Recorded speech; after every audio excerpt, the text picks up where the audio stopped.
Rupa-rupanya di Malaysia 70% penyakit-penyakit rakyat Malaysia datang daripada tekanan di tempat kerja. 70% konflik kat tempat kerja bukan sebabkan oleh bebanan tugas semata-mata, tetapi disebabkan oleh pengurusan emosi yang tidak baik kat tempat kerja. Dalam psikologi kita panggil sebagai spillover effect. Sama juga kalau kita ni kena marah dengan bos kat tempat kerja ni. So bila kita balik rumah, siapa yang selalu kena jadi punching bag? Sebab bukan salah anak tu sangat, tapi sebab benda tak selesai dekat tempat kerja, keluarga kita dan juga tempat kerja.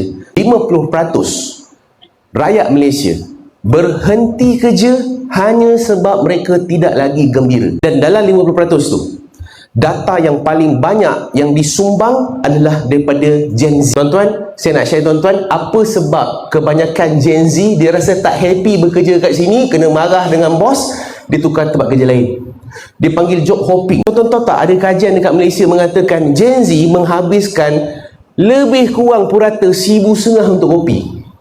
Tuan-tuan, kopi tu harga dia, kalau tak kisahlah Zeus Coffee ke apa ke, yang sekarang ni yang moden-moden ni tuan-tuan, secawan dalam RM14.5. Ada tuan-tuan satu kajian yang menunjukkan bahawa ada punca yang menyebabkan kita tertekan, dan bila tertekan boleh menyebabkan kita mula buat pilihan yang tak bijak, ataupun pendek cerita pilihan yang bodoh, pilihan yang akan merosakkan, jahanamkan dunia dan akhirat kita.